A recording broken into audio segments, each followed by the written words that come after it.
ಋಣಾನುಬಂಧ ಅಧ್ಯಾಯ 2. ಕರಣ್ ಸನ್ನಿಧಿನ ಮದುವೆಯಾಗಿ ಅವರ ಮನೆಗೆ ಕರ್ಕೊಂಡು ಬಂದು ಮನೆ ತುಂಬಿಸ್ಕೊಂಡಿದ್ರು. ಫಸ್ಟ್ ನೈಟ್ ಶಾಸ್ತ್ರಕ್ಕೆ ಟೈಮ್ ಬಂದಿಲ್ಲ ಅಂತ ಕರಣ್ ಅಕ್ಕ ಕಾರುಣ್ಯ ರೂಮ್ನಲ್ಲೇ ಸನ್ನಿಧಿ ಮಲಗಿದ್ಲು.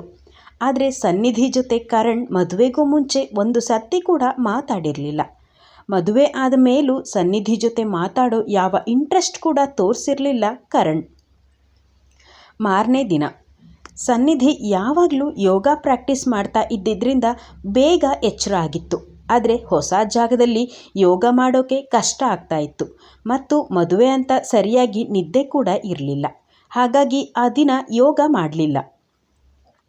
ಬೆಳಗ್ಗೆ 6 ಗಂಟೆಗೆ ಎದ್ದು ಫ್ರೆಶ್ ಅಪ್ ಆಗಿ ಕಿಚನ್ ಹತ್ರ ಬಂದ್ಲು. ಮನೆಯಲ್ಲಿ ಇನ್ನೂ ಯಾರೂ ಎದ್ದಿರಲಿಲ್ಲ. ಎಲ್ರಿಗೂ ಆಯಾಸ ಆಗಿರತ್ತೆ ಅಂತ ಅಂದ್ಕೊಂಡು ಅವಳೇ ಅಡುಗೆ ಮನೆ ಕಡೆ ನಡೆದ್ಲು. ಹಿಂದಿನ ದಿನ ರಾತ್ರಿ ಊಟ ಮಾಡಿದ ಮೇಲೆ ಕಿಚನ್ನ ಯಾರೂ ಕೂಡ ಕ್ಲೀನ್ ಮಾಡೇ ಇರಲಿಲ್ಲ. ಎಲ್ಲ ಹಾಗೆ ಮಲಗಿಬಿಟ್ಟಿದ್ರು. ಕೆಲವೊಂದು ಹಾಳಾಗಿರೋ ಅಡುಗೆಯಿಂದ ಅಡುಗೆ ಮನೆಯಲ್ಲಿ ಕೆಟ್ಟ ವಾಸನೆ ಬರ್ತಾ ಇತ್ತು. ಸನ್ನಿಧಿ ಡೈನಿಂಗ್ ಟೇಬಲ್ ಕ್ಲೀನ್ ಮಾಡಿ ಹಾಳಾದ ಅಡುಗೆಗಳನ್ನೆಲ್ಲ ಡಸ್ಟ್ಬಿನ್ಗೆ ಹಾಕಿ ಎಲ್ಲ ಪಾತ್ರೆಗಳನ್ನು ಸಿಂಕ್ಗೆ ಹಾಕಿ ಅಡುಗೆ ಮನೆ ಕ್ಲೀನ್ ಮಾಡಿಟ್ಲು. ಆಗ ಅಡುಗೆ ಮನೆ ಸ್ವಲ್ಪ ಮಟ್ಟಿಗೆ ಓಕೆ ಅನಿಸೋ ಥರ ಆಯಿತು. ಸನ್ನಿಧಿಗೆ ಟೀ ಕಾಫಿ ಕುಡಿಯೋ ಅಭ್ಯಾಸ ಇರಲಿಲ್ಲ. ಹಾಗಾಗಿ ಗ್ರೀನ್ ಟೀ ಮಾತ್ರ ಕುಡಿತಾ ಇದ್ಲು. ಅಡುಗೆ ಮನೆಯಲ್ಲಿ ಎಲ್ಲಿ ಯಾವ ವಸ್ತು ಇದೆ ಅಂತ ಗೊತ್ತಾಗದೆ ಗ್ರೀನ್ ಟೀ ಕುಡಿಯೋ ಪ್ಲ್ಯಾನ್ನ ಸದ್ಯಕ್ಕೆ ಕ್ಯಾನ್ಸಲ್ ಮಾಡಿದ್ಲು ಸನ್ನಿಧಿ. ಟೈಮ್ ಬೆಳಗ್ಗೆ 7:15 ಆಗಿತ್ತು. ಇನ್ನೂ ಯಾರೂ ಎದ್ದು ಬರಲಿಲ್ಲ. ಸನ್ನಿಧಿ ಮತ್ತೆ ಸಿಂಕ್ಗೆ ಹಾಕಿರೋ ಪಾತ್ರೆಗಳನ್ನೆಲ್ಲ ವಾಶ್ ಮಾಡೋಕ್ಕೆ ಹೋದ್ಲು. ಎಲ್ಲ ಪಾತ್ರೆನೂ ವಾಶ್ ಮಾಡಿ ಮನೆ ಫುಲ್ ಗುಡಿಸಿ ಕ್ಲೀನ್ ಮಾಡಿ ಮತ್ತೆ ಟೈಮ್ ಕಡೆ ನೋಡಿದ್ಲು. 8 ಗಂಟೆ ಆಗಿತ್ತು. ಆದರೂ ಯಾರೂ ನಿದ್ದೆಯಿಂದ ಎದ್ದು ಬಂದಿರೋ ಲಕ್ಷಣ ಕಾಣಿಸ್ಲೇ ಇಲ್ಲ. ಎಲ್ರಿಗೂ ಅಷ್ಟೊಂದು ಸುಸ್ತಾಗಿದೆಯಾ ಅಂತ ಅಂದ್ಕೊಂಡು ಮನೆ ಆಚೆ ಬಂದ್ಲು. ಹೊರಗಡೆ ಕೂಡ ಬಾಡಿ ಹೋದ ಹೂವು, ಮಾಸಿದ ರಂಗೋಲಿ ನೋಡಿದ್ಲು. ಮತ್ತು ಹೊರಗಡೆನೂ ಎಲ್ಲವನ್ನ ಕ್ಲೀನ್ ಮಾಡಿ ನೀರು ಹಾಕಿ ರಂಗೋಲಿ ಹಾಕಿ ಹಸಿ ಕಸ ಸಪ್ರೇಟ್, ಒಣ ಕಸ ಸಪ್ರೇಟ್ ಮಾಡಿ ಅಲ್ಲೇ ಒಂದು ಕಡೆ ಇಟ್ಲು. ಆಗ ನಿಧಾನವಾಗಿ ಕಣ್ಣುಜ್ಕೊಳ್ತಾ ಕಾರುಣ್ಯನ ಮಗಳು ಮಿಂಚು ಸನ್ನಿಧಿ ಇರೋ ಹತ್ರ ಬಂದರು. ಮಿಂಚು ಎದ್ಯಾ ಅಂತ ಮಿಂಚುನ ಎತ್ಕೊಂಡು ಮುತ್ತು ಕೊಟ್ಲು ಸನ್ನಿಧಿ. ಮಿಂಚು 5 ವರ್ಷದ ಮಗು. ಮಿಂಚು ಸನ್ನಿಧಿಗೆ ನಾನು ನಿನ್ನನ್ನು ಏನಂತ ಕರೀಲಿ ಅಂತ ಮುದ್ದಾಗಿ ಕೇಳಿದ್ಲು. ಅದಕ್ಕೆ ಸನ್ನಿಧಿ ನಗ್ತಾ ಸನ್ನಿ ಅಂತ ಕರಿ ಸಾಕು ಅಂತ ಅಂದ್ಲು.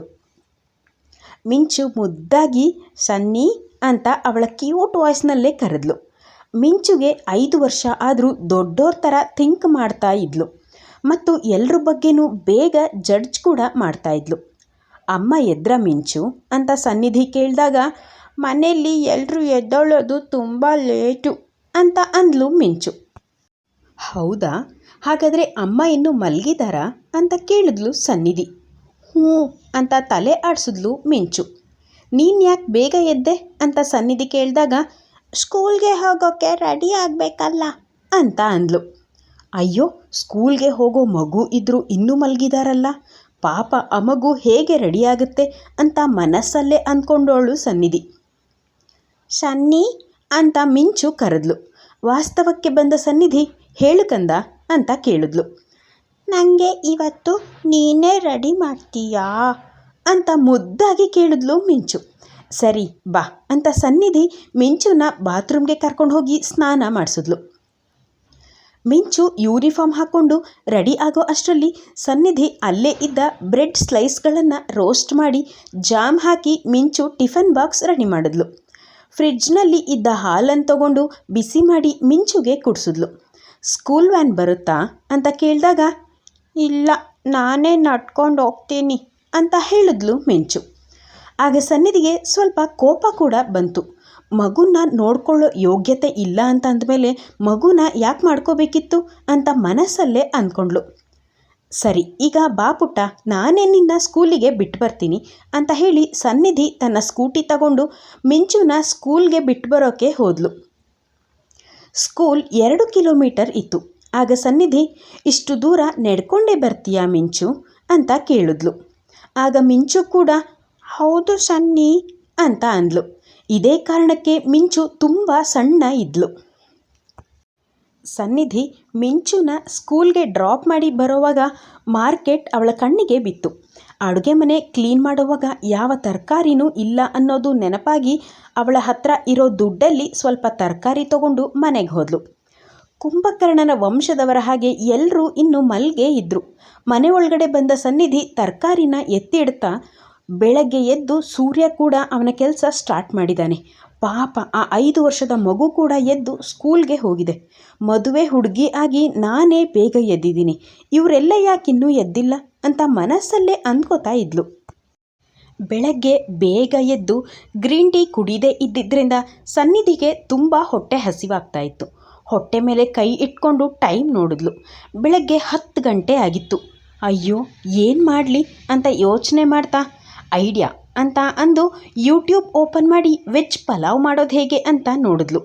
ಅದೇ ಥರ ಪಲಾವ್ನ ಮಾಡಿದ್ಲು. ಬೆಳಗ್ಗೆ 11 ಗಂಟೆ ಆಗಿತ್ತು. ಸನ್ನಿಧಿ ಪಲಾವ್ ಮಾಡಿದ್ಲು. ಘಮ ಇಡೀ ಮನೆ ತುಂಬ ಹರಡಿತ್ತು. ಎಲ್ಲರೂ ಆ ಸ್ಮೆಲ್ಗೆ ಎದ್ದೇಳೋ ಥರ ಎದ್ದು ಫ್ರೆಶ್ ಅಪ್ ಆಗಿ ಒಬ್ಬೊಬ್ಬರೇ ಡೈನಿಂಗ್ ಟೇಬಲ್ ಕಡೆ ಬಂದರು. ಸನ್ನಿಧಿ, ನೀನು ತಿಂಡಿ ಮಾಡಿದ್ಯಾ ಅಂತ ಅವರ ಅತ್ತೆ ಮಾಲಿನಿ ಕೇಳಿದ್ರು. ಹಾಂ ಅತ್ತೆ ಅಂತ ಒಂದೇ ವರ್ಡಲ್ಲಿ ಆನ್ಸರ್ ಮಾಡಿದ್ಲು ಸನ್ನಿಧಿ. ಅಲ್ಲಿಗೆ ಕರಣ್ ಕೂಡ ಬಂದ. ಅವನ ಕಣ್ಣು ಕೆಂಪಾಗಿತ್ತು. ಅದನ್ನು ಅಬ್ಸರ್ವ್ ಮಾಡಿದ ಸನ್ನಿಧಿ, ರಾತ್ರಿ ಸರಿಯಾಗಿ ನಿದ್ದೆ ಮಾಡಿಲ್ಲ ಅಂತ ಅನಿಸುತ್ತೆ ಅಂತ ಅಂದ್ಕೊಂಡು ಸುಮ್ಮನೆ ಆದ್ಲು. ಪದ್ಮನಾಭ್ ಆಗಿನ್ನೂ ಮನೆ ಒಳಗಡೆ ಕಾಲಿಟ್ಟಿದ್ರು.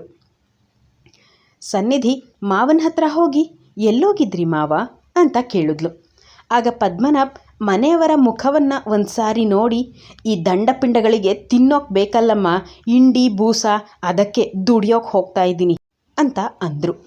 ಸನ್ನಿಧಿಗೆ ಮಾವ ಯಾಕೆ ಈ ಥರ ಹೇಳ್ತಾ ಇದ್ದಾರೆ ಅಂತ ಗೊತ್ತಾಗಲಿಲ್ಲ. ಮಾವ ಇದೇನು ಮಾತಾಡ್ತಾ ಇದ್ದೀರಾ ಅಂತ ಸನ್ನಿಧಿ ಕೇಳಿದಾಗ ಪದ್ಮನಾಭ್ ಅವರ ಸೊಸೆಯ ಕೈ ಹಿಡ್ಕೊಂಡು ಬಂದು ಕಾರುಣ್ಯ ಮುಂದೆ ನಿಲ್ಲಿಸಿದ್ರು. ಸನ್ನಿಧಿಗೆ ಶಾಕ್ ಆಯಿತು. ಇದೇನು ಮಾಡ್ತಾ ಇದ್ದಾರೆ ಮಾವ ಅಂತ ಸುಮ್ಮನೆ ಪದ್ಮನಾಭ್ ಅವರು ಮಾತಾಡೋದನ್ನು ಕೇಳಿಸ್ಕೊಳ್ಳೋಕೆ ಸ್ಟಾರ್ಟ್ ಮಾಡಿದ್ಲು ಸನ್ನಿಧಿ. ಇವಳು ನನ್ನ ಮಗಳು ಅಂತ ಅನ್ನಿಸ್ಕೊಂಡಿರೋಳು. ಸೆಕೆಂಡ್ PU ಮಾಡೋವಾಗಲೇ ಯಾರೋ ತಿರ್ಬೋಕಿನ ಲವ್ ಮಾಡಿ ಓಡೋಗಿ ಮದುವೆ ಆದಳು. ಮದುವೆ ಆಗಿದ್ದಾಳೆ, ಹೋಗಲಿ ಬಿಡು, ಕೊನೆವರೆಗೂ ಚೆನ್ನಾಗಿರಿ ಅಂತ ಹೇಳಿ ಸಾಲ ಮಾಡಿ ಒಡವೆ ಮಾಡಿಸಿ ಸ್ವಲ್ಪ ದುಡ್ಡು ಕೊಟ್ಟೆ ಕಣಮ್ಮ. ಆದರೆ ಇವಳು ಗಂಡ ಅಂತ ಅನ್ನಿಸ್ಕೊಂಡಿರೋ 3rd ಕ್ಲಾಸ್ ನನ್ನ ಮಗ ಇವಳಿಗೆ ಮಾಡಿಸ್ದ ಒಡವೆಗಳನ್ನೆಲ್ಲ ಎತ್ಕೊಂಡು ರಾತ್ರಿ ಪರಾರಿಯಾಗಿ ಅಬ್ರಾಡ್ಗೆ ಹೋಗಿ ಸೆಟಲ್ ಆಗಿದ್ದಾನೆ. ಯಾವ ದೇಶ ಅಂತ ಮಾತ್ರ ಗೊತ್ತಿಲ್ಲ.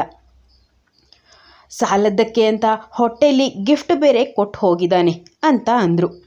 ಸನ್ನಿಧಿಗೆ ಅವರ ಮಾವ ಆಡಿದ ಮಾತಿಗೆ ಅವಳ ಬಾಯಿಂದ ಮಾತೇ ಬರಲಿಲ್ಲ.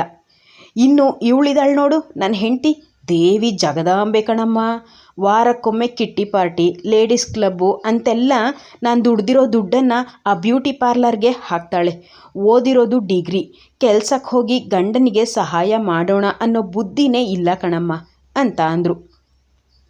ಕೊನೆಯದಾಗಿ ಇನ್ನು ನಿನ್ನ ಗಂಡ ಅಂತ ಅನ್ನಿಸ್ಕೊಂಡಿರೋ ಮಹಾನ್ ಭಾವ ಇದಾನಲ್ಲ, ಅವನೇನು ಕಮ್ಮಿ ಅಂತ ಅಂದ್ಕೋಬೇಡ. Share market, online trading, business ಮಾಡ್ತೀನಿ ಅಂತ ಹೇಳಿ ಈ ಮನೆ ಮೇಲೆ ಲೋನ್ ಮಾಡಿಸಿ ಎಲ್ಲ ದುಡ್ಡನ್ನು ಹಾಳು ಮಾಡ್ದ.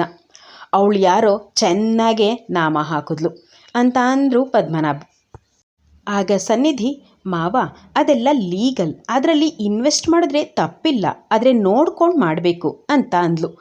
ಅದಕ್ಕೆ ಪದ್ಮನಾಭ್ ಅವರು, ಪೊಲೀಸ್ ಕಂಪ್ಲೇಂಟ್ ಕೊಡೋಕೆ ಹೋಗಿದ್ದೆ ಕಣಮ್ಮ, ಆದರೆ ಇವನು ಆರಿಸ್ಕೊಂಡಿದ್ದ ಟ್ರೇಡಿಂಗ್ ಇಲ್ಲೀಗಲ್ ಅಂತೆ.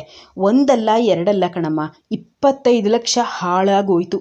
ಅದೇ ದುಡ್ಡನ್ನು ಹಾಗೆ ಬ್ಯಾಂಕಲ್ಲಿ ಹಾಕಿ ಇಟ್ಟಿದ್ರೆ ಬಡ್ಡಿ ದುಡ್ಡಲ್ಲಾದರೂ ಜೀವನ ಮಾಡ್ಬೋದಿತ್ತು, ಅಥವಾ ಮನೆ ಆದರೂ ಉಳಿತಾ ಇತ್ತು ಅಂತ ಕಣ್ಣೀರು ಹಾಕುತ್ತಾ ಹೇಳಿದ್ರು ಪದ್ಮನಾಭ್. ಸನ್ನಿಧಿಗೆ ತುಂಬಾ ಬೇಜಾರಾಯಿತು. ಆದರೂ ಅವಳ ಬೇಜಾರನ್ನು ತೋರಿಸ್ಕೊಳ್ದೆ, ಬೇಜಾರು ಮಾಡ್ಕೋಬೇಡಿ ಮಾವ, ಒಳ್ಳೆ ಟೈಮ್ ಬಂದೇ ಬರುತ್ತೆ ಅಂತ ಸಮಾಧಾನ ಮಾಡಿದ್ಲು. ನೋಡಮ್ಮ, ನಾವಿಲ್ಲಿ ಮಾತಾಡ್ತಾ ಇದ್ದರೆ ಅವರನ್ನು ನೋಡು, ಯಾವತ್ತೂ ಅನ್ನನೇ ತಿಂದೇ ಇರೋ ಹಾಗೆ ತಿಂತಾ ಇದ್ದಾರೆ ಅಂತ ಅಂದರು. ಅದಕ್ಕೆ ಸನ್ನಿಧಿ, ಮಾವ ಟೈಮ್ ಆಗಲೇ 11 ಗಂಟೆ ಆಯ್ತಲ್ಲ, ಅದಕ್ಕೆ ಹಸುವಾಗಿರಬೇಕು, ನೀವು ಹೋಗಿ ಫ್ರೆಶ್ ಅಪ್ ಆಗಿ ಬನ್ನಿ ಮಾವ, ತಿಂಡಿ ಮಾಡಿ ಅಂತ ಹೇಳಿದ್ಲು ಸನ್ನಿಧಿ. ಎಲ್ಲರೂ ತಿಂಡಿ ತಿಂದು ಅಂತ ತೇಗಿದ್ರು. ಸನ್ನಿಧಿ, ತಿಂಡಿ ತುಂಬ ಚೆನ್ನಾಗಿತ್ತು ಕಣಮ್ಮ, ಇನ್ಮೇಲೆ ನೀನೇ ತಿಂಡಿ ಮಾಡಿಬಿಡು ಅಂತ ಮಾಲಿನಿ ಅವಳ ಹೆಗಲಿಗೆ ತಿಂಡಿ ಮಾಡೋ ಜವಾಬ್ದಾರಿಯನ್ನು ವಹಿಸಿದ್ರು. ಸನ್ನಿಧಿ ಕನ್ಫ್ಯೂಷನ್ ಮೈಂಡ್ನಲ್ಲೇ ಆಯಿತು ಅತ್ತೆ ಅಂತ ಅಂದ್ಲು. ಸನ್ನಿಧಿಗೆ ಅಡುಗೆನೇ ಮಾಡೋಕ್ಕೆ ಬರಲ್ಲ. ಎಲ್ಲರೂ ತಿಂಡಿ ತಿಂದು ಮತ್ತೆ ಅವರ ರೂಮ್ಗೆ ಹೋಗಿ ಸೇರಿಕೊಂಡ್ರು. ಸನ್ನಿಧಿಗೆ ಇದ್ಯಾವ ಮನೆಗೆ ಬಂದು ಸೇರ್ಕೊಂಡಪ್ಪ ಅಂತ ಮನಸ್ಸಲ್ಲೇ ಅನ್ನಿಸ್ತು. ಅಷ್ಟರಲ್ಲಿ ಪದ್ಮನಾಭ್ ಅವರು ಫ್ರೆಶಪ್ ಆಗಿ ಡೈನಿಂಗ್ ಟೇಬಲ್ ಹತ್ರ ಬಂದರು. ಪದ್ಮನಾಭ್ಗೆ ತಿಂಡಿ ಹಾಕೋಣ ಅಂತ ಹಾಟ್ ಬಾಕ್ಸ್ನ ನೋಡಿದ ಸನ್ನಿಧಿ 1 ಸೆಕೆಂಡ್ ಶಾಕ್ ಆದಳು. ಒಂದು ಅನ್ನದ ತುಣುಕು ಕೂಡ ಹಾಟ್ ಬಾಕ್ಸ್ನಲ್ಲಿ ಇರಲಿಲ್ಲ. ಪದ್ಮನಾಭ್ ಅವರಿಗೆ ಇದು ಹೊಸ ವಿಷಯ ಆಗಿರಲಿಲ್ಲ. ವಿಷಾದದಿಂದ ನಗೆ ನಕ್ಕವರು, ನೀನು ತಿಂಡಿ ತಿಂದ್ಯಾ ಮಗಳೇ ಅಂತ ಕೇಳಿದ್ರು. ಆಗ ಸನ್ನಿಧಿ ಹೊಟ್ಟೆ ಹಸುವನ್ನು ಮುಚ್ಚಿಡ್ಕೊಳ್ಳೋಕ್ಕೆ ಸಾಧ್ಯವಾಗದೆ, ಇಲ್ಲ ಮಾವ, ನಾನು ಕೂಡ ಇನ್ನೂ ತಿಂಡಿ ತಿಂದಿಲ್ಲ ಅಂತ ಹೇಳಿದ್ಲು. ಆ ಮಾತನ್ನು ಕೇಳಿದ ಪದ್ಮನಾಭ್ ಅವರಿಗೆ ಕೋಪ ಬಂತು. ಈ ಮನೇಲಿ ಇರೋರು ಎಲ್ಲರೂ ನರಭಕ್ಷಕರು ಕಣಮ್ಮ ಅಂತ ಅಂದರು. ಹಾಗಾದರೆ ನನ್ನ ಯಾಕೆ ಮದುವೆ ಮಾಡಿ ಈ ಮನೆಗೆ ಸೊಸೆ ಮಾಡಿಕೊಂಡ್ರು ಅಂತ ಮನಸ್ಸಲ್ಲೇ ಅಂದ್ಕೊಂಡ್ಳು. ಆಗ ಪದ್ಮನಾಭ್ ಅಡುಗೆ ಮನೆಗೆ ಹೋಗಿ 2 ಇನ್ಸ್ಟಂಟ್ ಮ್ಯಾಗಿಗೆ ಹಾಟ್ ವಾಟರ್ ಹಾಕಿ, ತಗೊಳ್ಳೋ ಮಗಳೇ ಅಂತ ಅವಳ ಮುಂದೆ ಒಂದು ಮ್ಯಾಗಿ ಬಾಕ್ಸ್ ಕೊಟ್ಟರು. ಮಾವ ಸೊಸೆ ಇಬ್ಬರು ಅದನ್ನೇ ಮೃಷ್ಟಾನ್ನ ಅಂತ ಅಂದ್ಕೊಂಡು ತಿಂದರು. ಮಾವ, ಇದೆಲ್ಲಿತ್ತು ಅಂತ ಕೇಳಿದ್ಲು ಸನ್ನಿಧಿ. ಆಗ ಪದ್ಮನಾಭ್ ಸಣ್ಣದಾಗಿ ನಗ್ತಾ, ಅಲ್ಲಿ ಒಂದು ಬಾಕ್ಸ್ ಇದೆ ನೋಡು, ಅದಕ್ಕೆ ಕೀ ಹಾಕಿ ಲಾಕ್ ಮಾಡಿಟ್ಟಿರ್ತೀನಿ. ಈ ಥರ ಜನಗಳು ನಮ್ಮ ಮಧ್ಯೆ ಇರೋವಾಗ ನಾವು ಕೂಡ ಸ್ವಲ್ಪ ಬುದ್ಧಿವಂತರಾಗಬೇಕು ಅಲ್ವಾ ಅಂತ ಹೇಳಿ ಮ್ಯಾಗಿ ತಿನ್ನೋದನ್ನು ಕಂಟಿನ್ಯೂ ಮಾಡಿದ್ರು. ಸನ್ನಿಧಿ ಹತ್ರ ಒಂದು ಮಾತು ಕೂಡ ಆಡದೆ ಇರೋ ಕರಣ್ ಮನಸ್ಸಲ್ಲಿ ಏನಿದೆ? ಅಟ್ಲೀಸ್ಟ್ ಸನ್ನಿಧಿ ಜೊತೆ ಹೊರಗಡೆ ಹೋಗಿ ಕ್ವಾಲಿಟಿ ಟೈಮ್ ಸ್ಪೆಂಡ್ ಮಾಡಬೇಕು ಅಂತ ಅವನಿಗೆ ಅನ್ನಿಸ್ತಾ ಇರಲಿಲ್ವಾ?